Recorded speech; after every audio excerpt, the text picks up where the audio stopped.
Check, check, check.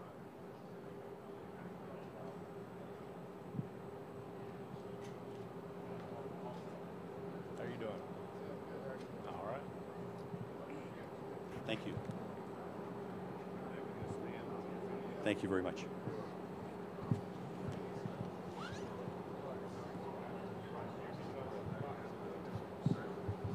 Most importantly, what's your name? Paul Lambert. Paul Lambert, Right. with a Lambert, like Lambert.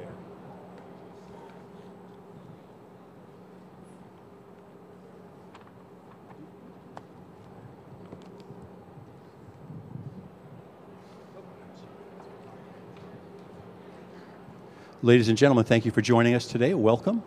On behalf of the Basketball Hall of Fame, the Naismith Memorial Basketball Hall of Fame in Springfield, Massachusetts, thank you all for joining us today to welcome the newly named class of 2019.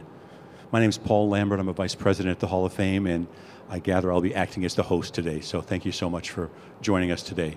To begin with, we have 5 members of our newly named class who are not with us today for a variety of reasons. We'll first introduce those folks to you too, so you get the full roster of who's in the class. 2 of our class members will be recognized posthumously. Our first member, this Brooklyn native, played his collegiate ball at Colgate before joining the New York Knicks in 1947, where he led the team in scoring for 7 straight seasons, was named a 5-time All-Star and recognized as one of the league's premier guards throughout his 13 years in the league, ended his career helping the Boston Celtics win the NBA championships. He's now elected as a player by the Veterans Committee. Please join me for recognizing Carl Braun.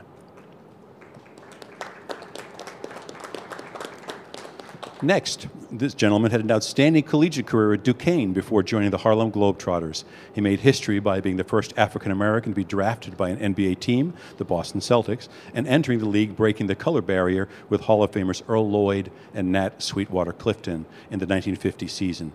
He's a gentleman of quiet dignity. He followed his successful playing career with a very successful business career in his native Pittsburgh. He's now elected by the early African-American Pioneers Committee as a player, Charles Chuck Cooper. 2 gentlemen could not be with us due to a variety of scheduling issues. First, This New Jersey native followed his collegiate career at North Carolina A&T by joining the Warriors, then in Philadelphia, now Golden State. This began a relationship that has lasted to today, first as a player, then as a player coach, head coach, team executive, and ambassador of the community.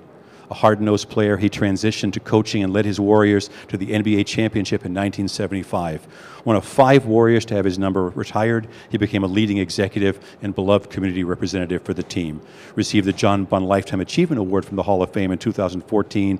He's now elected to the Hall of Fame as a contributor, Mr. Al Attles. This Iowa native followed a stint as a Marine drill instructor with a successful collegiate coaching career, qualifying twice for the NCAA tournament and moving to the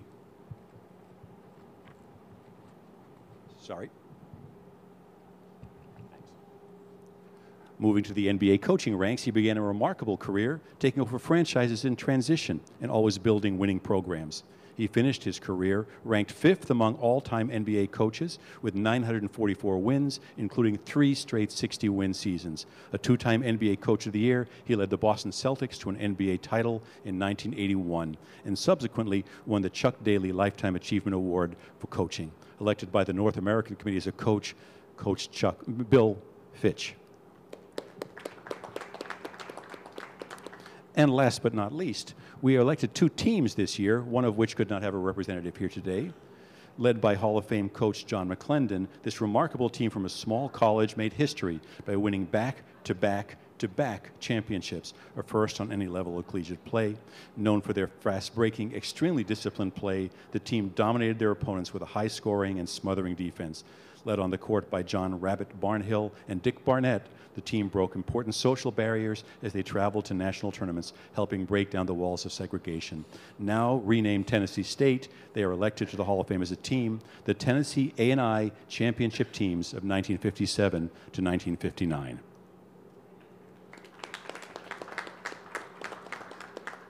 Now let's meet the folks who are here with us on stage. Beginning with this gentleman who has crossed many borders in his remarkable career. He played first in his native country of then Yugoslavia, where he became recognized as one of the most talented, versatile big men in the game. He joined the Los Angeles Lakers in 1989 and continued his 16-year career with the Hornets and Kings before returning to the Lakers. He found time to lead his national team to great success through FIBA and international tournaments, and was recognized as one of FIBA's greatest players, 50 greatest players in 1991.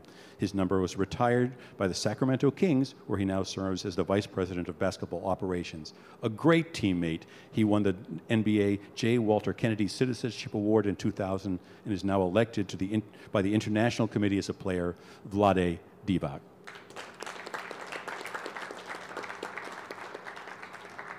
This North Carolina native built a career as one of the most respected defensive players and athletes of his era. He followed a successful 4 years at the University of North Carolina, joining the ABA and the then NBA Denver Nuggets before moving to a remarkable career with the Philadelphia 76ers. Between the 2 leagues, he was a 5-time All-Star, a 10-time first-team All-Defensive Player, the NBA 6th Man of the Year in 1983, and a vital member of the 76ers championship team in 1983. His number 24 has been retired in Philadelphia. One of the most respected players, teammates, and gentlemen in the history of the game. He's elected as a player by the North American Committee, Mr. Bobby Jones. This gentleman was a major contributor to the resurrection of the University of Arkansas basketball program, helping lead the Razorbacks to the NCAA Final Four in 1978. The following year, he was drafted 5th overall by the Milwaukee Bucks and would go on to become an impact player for the next decade. He was one of the fiercest defenders in the game. He took back-to-back NBA Defensive Players of the Year awards and was selected 4 times to the NBA All-Defensive First Team. He's also a potent offensive threat, averaging over 20 points per game in 4 consecutive seasons. 5-time All-Star. He's now elected as a player by the North American Committee, Mr. Sidney Moncrief. And this gentleman started at Illinois Wesleyan University, where he's a 3-time NAIA All-American and a 2-time academic All-American. Drafted 8th in the 77 draft. He went on to a historic career with the Seattle Supersonics, where he was named to 7 consecutive All-Star teams and helped lead the Sonics to the 1979 NBA championship. Finishing his career with the Milwaukee Bucks, his number was retired in Seattle, and he was named to the NAIA Hall of Fame. An extremely versatile player on both sides of the court, he's elected by the North American Committee as a player, Mr. Jack Sikma. Our second team, in one of the great hidden stories in basketball history, from a tiny conservative school in West Texas, long before the birth of NCAA women's basketball, a series of teams pulled together by an innovative coach built a remarkable record unsurpassed in basketball history. These remarkable young women, under the tutelage of Coach Holly Redden, a retired World War II bomber pilot, won 131 consecutive games in a streak running from 1953 to 1958, combining great skills with a sense of fun, including warm-ups learned from the Harlem Globetrotters. The team would also win 19 national championships and have 130 All-Americans between 1948 and 1982. Elected by the Women's Committee as a team, the Wayland Baptist Flying Queens. They are represented today on stage by Miss Linda Price. This Texas native was a two-time All-America at Louisiana Tech, where she helped lead her team to the national championship in 1988. Following an outstanding international career in Italy, where she was a six-time All-Star, France, and Russia, where she won 2 championships, she became one of the original stars of the new WNBA, playing for the New York Liberty. She was a 5-time WNBA All-Star, 2-time Defensive Player of the Year. She led the league in steals twice and assists in 1997. She also found time to play for USA Basketball, winning a gold medal in 1988. She was the first player to tally 1,000 points and 1,000 assists in the WNBA, and she was voted one of the top players in league history in 2011. Always a fan favorite. She was enshrined in the Women's Basketball Hall of Fame in 2010 and is now elected as a player by the Women's Committee, Teresa Weatherspoon. And finally, this California native followed an outstanding career at USC, where his number is retired by being selected by the Boston Celtics as the 10th player in the 1972 draft. After winning a championship with the Celtics in 1974, he was traded to the Phoenix Suns, where he helped propel the team to their first NBA Finals. An outstanding all-around player, he was a 5-time All-Star and a 3-time All-NBA first-team selection. He followed his playing career with a successful coaching career, and his number is retired with the Suns. He's a member of the Phoenix Suns Ring of Honor, and he's now elected by the North American Committee as a player, Mr. Paul Westphal.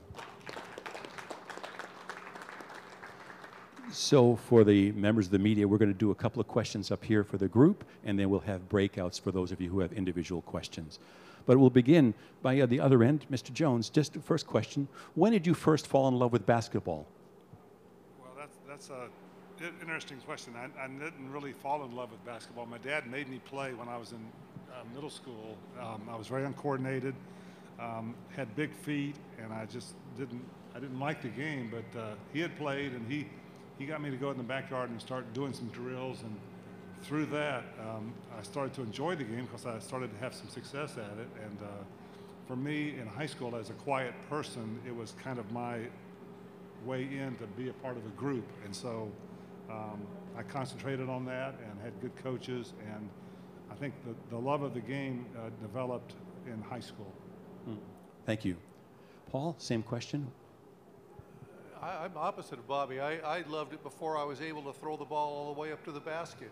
I had an older brother, and my dad would play in the backyard, and I'd beg to let them play, and they'd give me the ball and say, look, kid, you can't even throw it up to the basket. And then one day it went in, and they could never stop me from playing after that. So I just loved it. Grew up in L.A. when Elgin Baylor came to town, and he was just so great to watch him lose every year to the Celtics.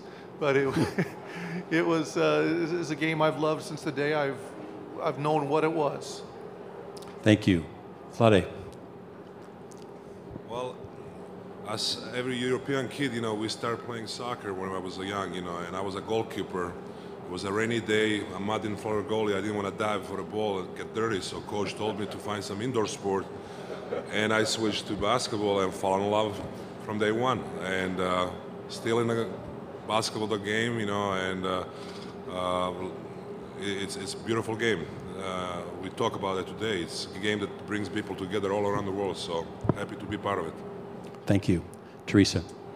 Growing up where I came from, I had to fall in love with something. It was such a small place where I came from, but it all started in my family and seeing the athletes and just the way that my mom taught me to enjoy everything that I do, to love it, and she supported everything that I did, and without her there would be no me in this position at this time. But basketball was something that gave me an opportunity, that round ball gave me an opportunity to do so many things, and you couldn't help but to fall in love with something that was so special. And so many people play this game, but it's not just about playing the game, it's all about what a lot of us up here have spoken about, is what you do in the communities and how impactful your life is as you're playing this game. And to fall in love with it was simply so easy because it did so much for me. Thank you. Jack. Well, I grew up in a small farm town, resembles the whole Hoosiers movie is basically where I found myself. And anyway, Friday night, the whole town was out watching the high school basketball team. And as a young boy, my dad would take me to the games and fell in love with it. That's what I wanted to do. That's where I wanted to be. I wanted to be out on that basketball court. So, you know, it's a process of putting the hoop up in the garage and being out there shooting till, you know, dark, and most of them started to go in. So everything went well from there. Thank you. Linda? For me personally, I grew up in a very rural area in a little community in South Central Oklahoma. There wasn't a town. My family, of course, influenced me. My older brother and sisters played basketball, but most of all, Wayland Baptist College at that point, now university. I heard about it from my brother-in-law, and I grew up in a fairly impoverished environment, but I heard that they were giving girls basketball scholarships. So as early as, I guess I was 6 or 7, I knew I was going to be a flying queen, because that was going to be my way to go to college and to improve my life.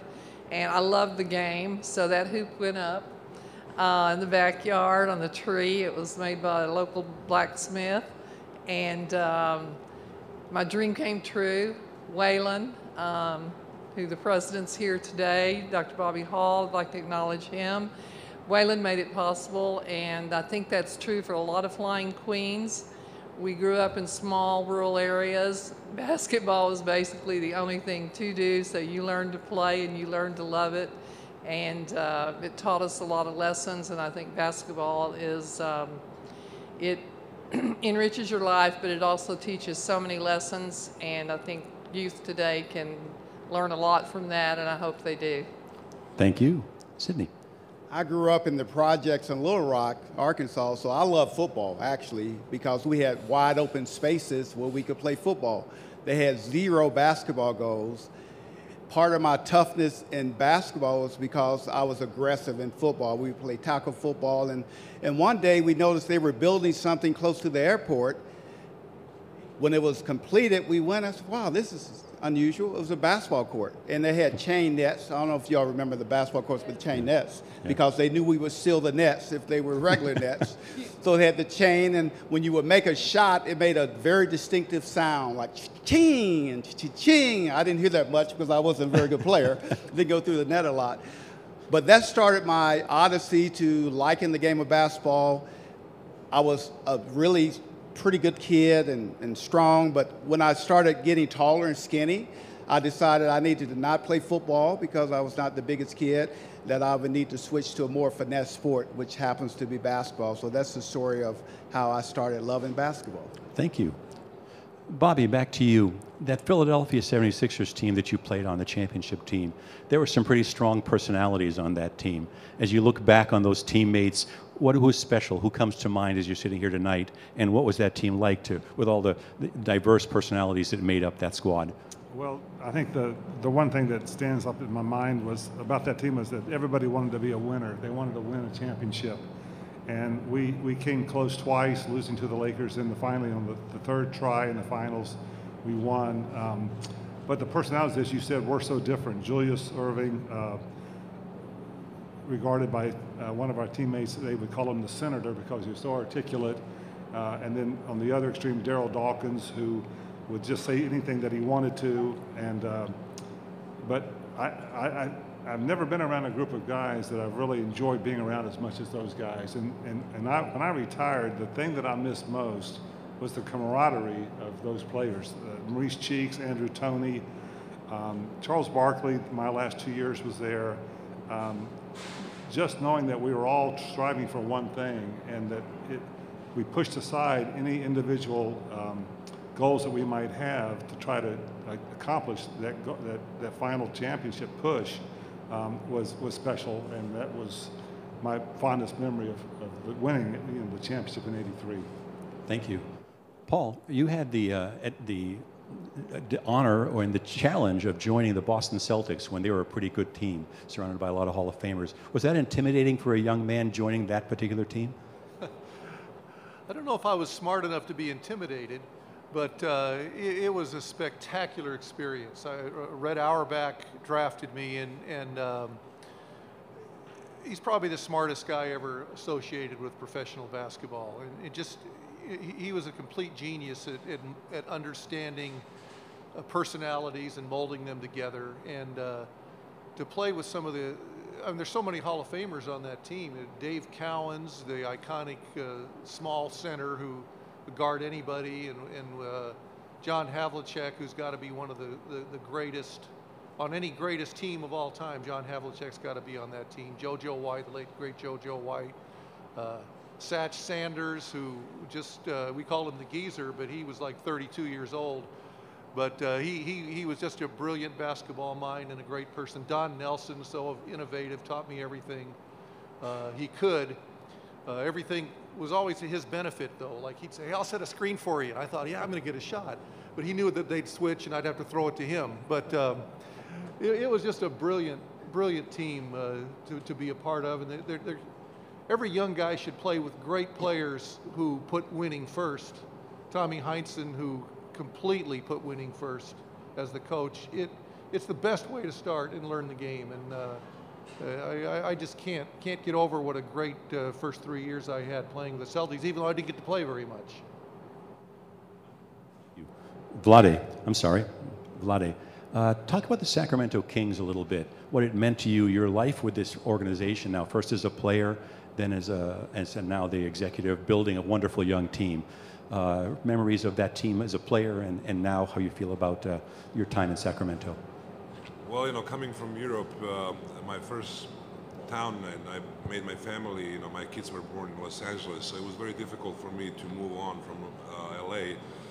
I went to Charlotte, made a circle back to California, signed with the Sacramento Kings, and I really hit from the day one, the chemistry, what Paul just was talking about, the chemistry between the teammates. And we created something special there on the first day of the training camp that led us for 6 years. We were most exciting team in the league, and really played the basketball the right way, and really enjoy. And I will always say that I had many teammates, many teams to play for, but those 6 years were my most memorable and enjoyable as a basketball player. And obviously I came back to the same organization as executives, and putting those pieces together and see them, develop and grow. It's exciting time for me, for Sacramento Kings fans, and basketball generally. Thank you. Teresa, you came from a very small town, and you, luckily, blessings of life, you end up going to Louisiana Tech and having a wonderful career. There was no WNBA. There was no place to play in the States for women at that point. You end up going overseas to play in several very different countries. Was it intimidating? What did that feel like for a young woman from that very small town to be suddenly in new cultures overseas? Not very intimidating at all, because it was a dream. We didn't have anything to look forward to in America to play professionally. The ultimate at that time was the Olympics. And if you got a chance to play on the Olympic team, it was absolutely amazing. But we did have an opportunity to play overseas if you chose to, which was a huge sacrifice. And to play overseas was probably one of the best things that all of us decided to do, because then all of a sudden the WNBA comes into existence. And we had an opportunity to play in the WNBA, but I don't have anything but great things to say about my experience overseas. Learned a lot about different countries and their culture and how things work there compared to America, and then learning how to live the way that they live and to respect how they live. Learned so many different things playing overseas, but nothing but great things to say because it was a huge sacrifice for what has happened today. Absolutely. Thank you. Jack, I used to work for the NBA before coming up to the Hall of Fame, and one of my favorite times was to go to Seattle and whenever we did events or visited with the Sonics team, because they were a wonderful organization. I don't know if or not folks remember enough about that particular team. Could you share some memories of the remarkable makeup of that Seattle squad and the coach, the great coach, and your memories in Seattle? Yes, I was drafted in '77, and Seattle had made the playoffs before, but hadn't established themselves. And I just remember coming into the organization and focusing on basketball. We started off 5-17 my rookie year, and they made a coaching change to Lenny Wilkins, and of course Lenny's record speaks for itself. One of the greatest, both on the court, off the court, and what he's done for the game. Anyway, he grabbed a couple other young guys and put them in the starting lineup. Myself, Dennis Johnson, who's a fellow Hall of Famer,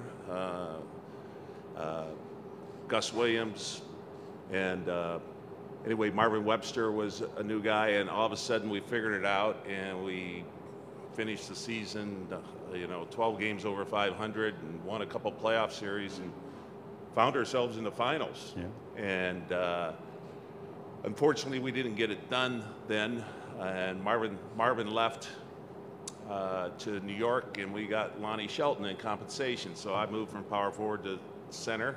So instead of having to guard Bobby Jones and Jamal Wilkes and all that, now all of a sudden I got Kareem and Moses in my face, so I had some more adjustment to do. But anyway, that team was very focused to get back to it, and fortunately we got to play the same team who beat us the year before in the Bullets.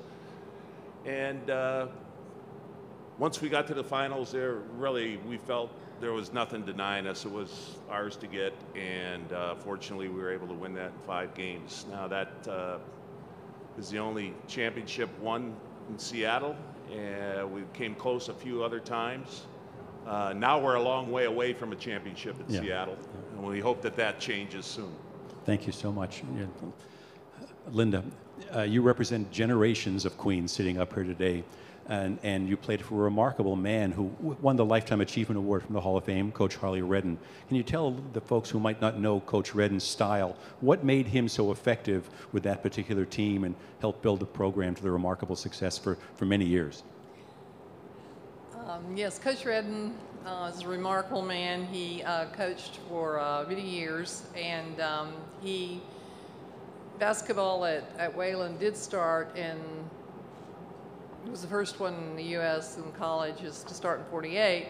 Coach Redden started just a few years after that. We had one coach, Coach Matthews, before him.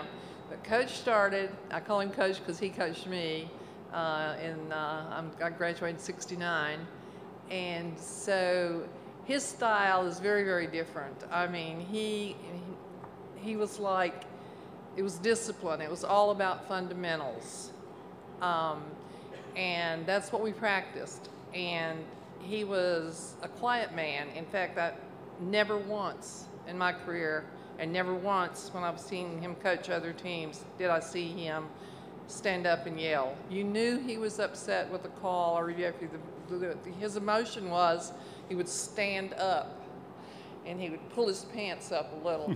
And then you knew he was upset.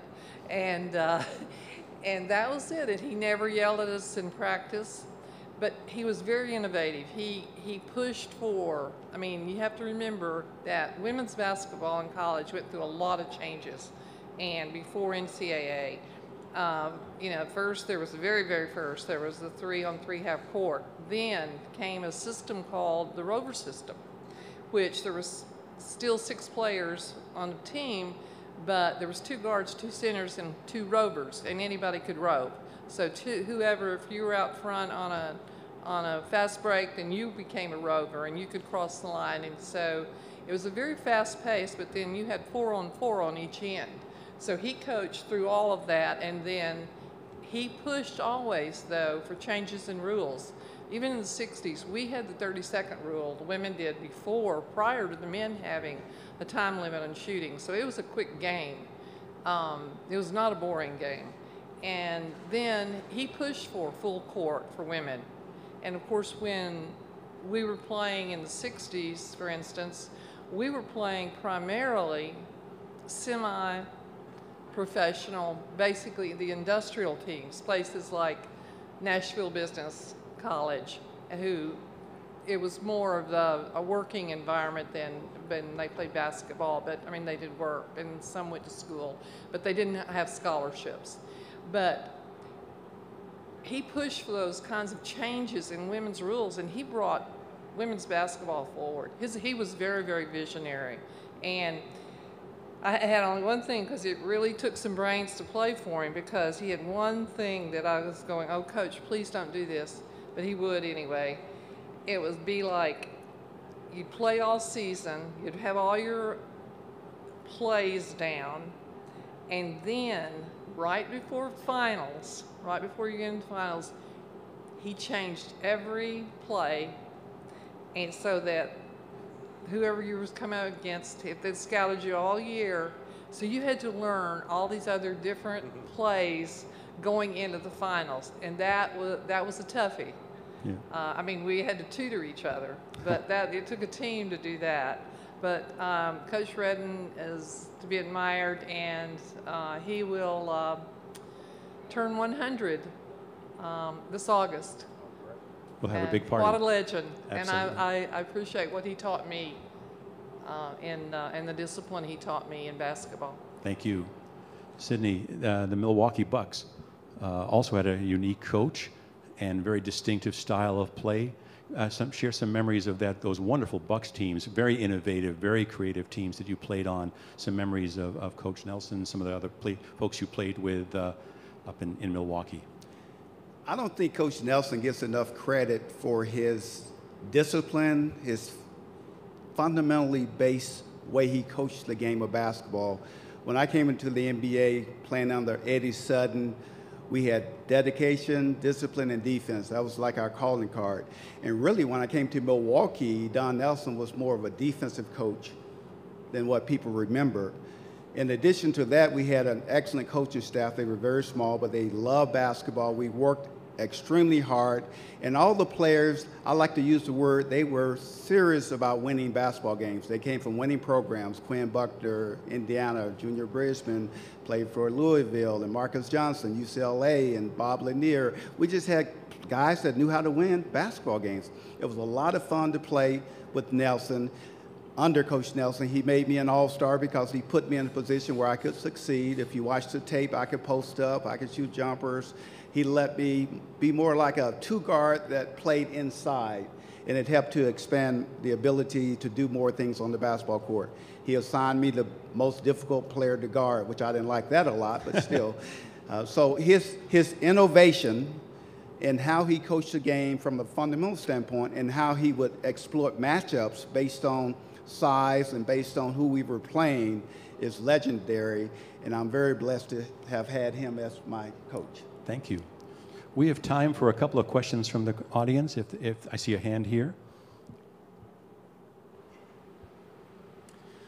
Hi, congratulations everyone, quite the honor. Sydney, two-part question for you. You played in the Final Four, you've played in the NCAA tournament. What memories does this event bring to you?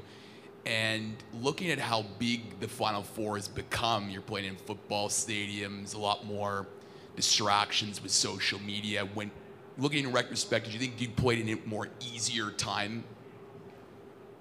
One thing I would say is Final Four basketball is the ultimate.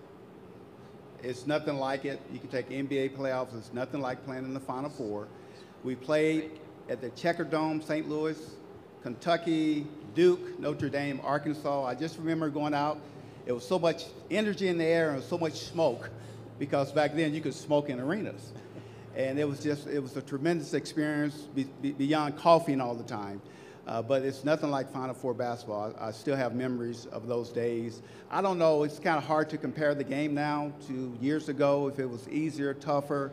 I'm not sure. I just know it was a very physical game.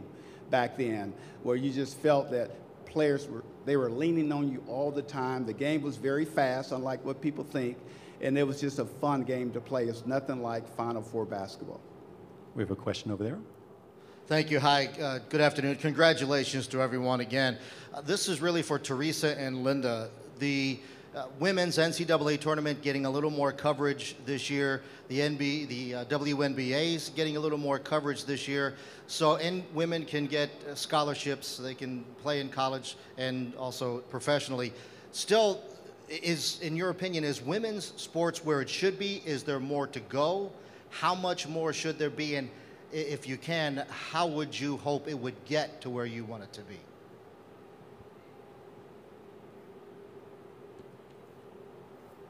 It's come a long way, baby. That's for sure.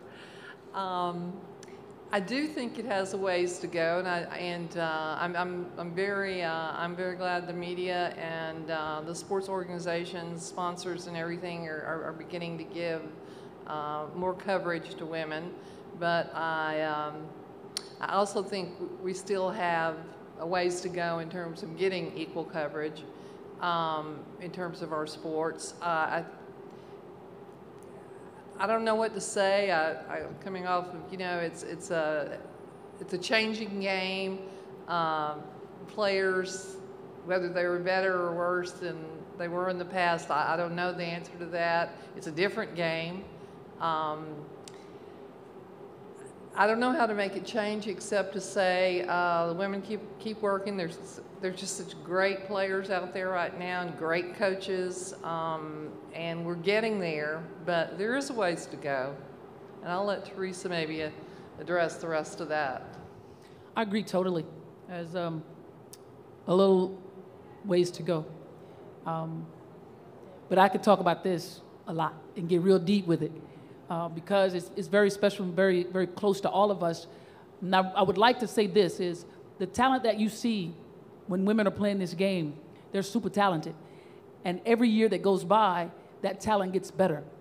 The league gets better. It's eyes that need to be up on this league instead of every time you turn around, there's something negative being said. But you won't stop us. We're going to keep pushing to get what we truly deserve. And you will see that as this league continues to grow. And yes, we have a long way to go, but the fight will never stop because we won't stop. Thanks, T. In the back, we have a question. Hi, congratulations. Ryan Crow, KCVD in Lubbock and Plainview. This is for both of the ladies. First for Linda, you're here at the Final Four. Texas Tech is playing. Wayland is finally getting its recognition after years of trying. What does this mean for basketball in West Texas?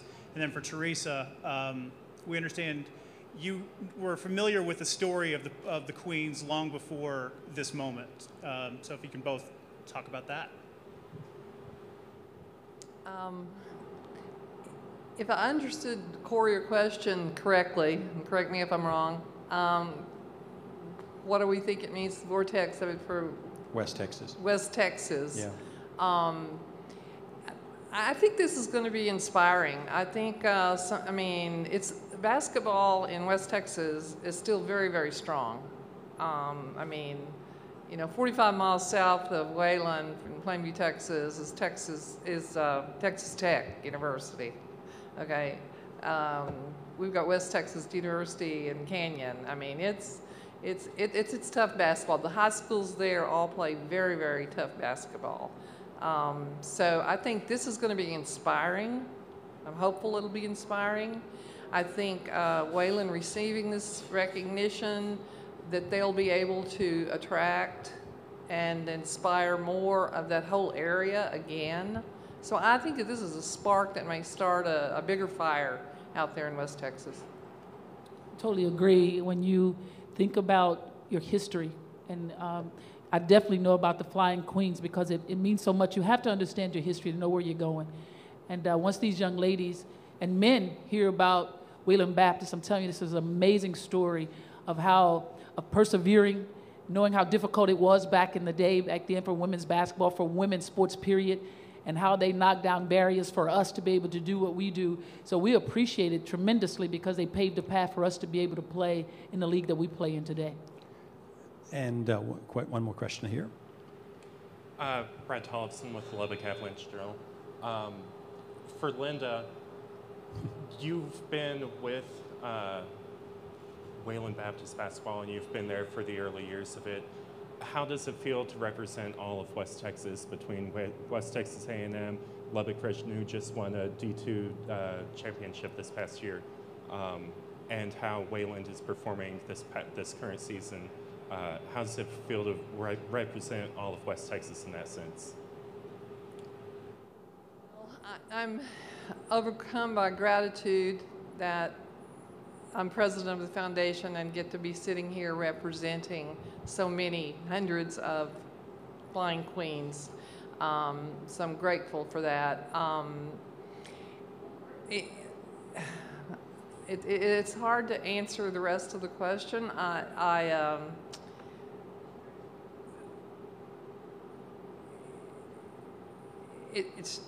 It feels great. I think, you know, Wayland will continue to do, and then, you know, we're now playing at NAIA.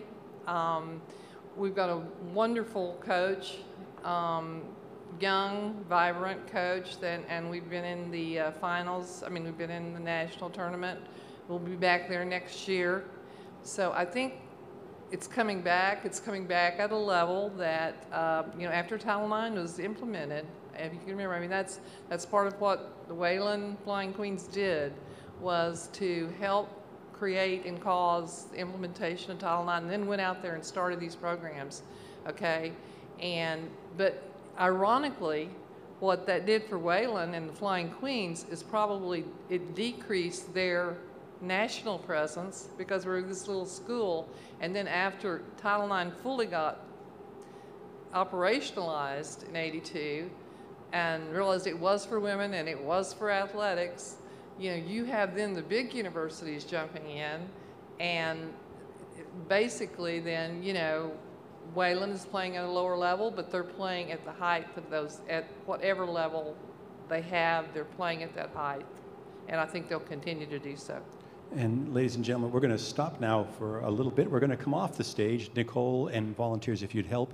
If you folks have individual questions you'd like to come and ask our members, this would be the time to do this. We're going to be this for about 15, 20 minutes or so. So thank you for your time. And ladies and gentlemen on the stage, thank you once again. Please join me in a round of applause for the Hall of Fame class of 2019.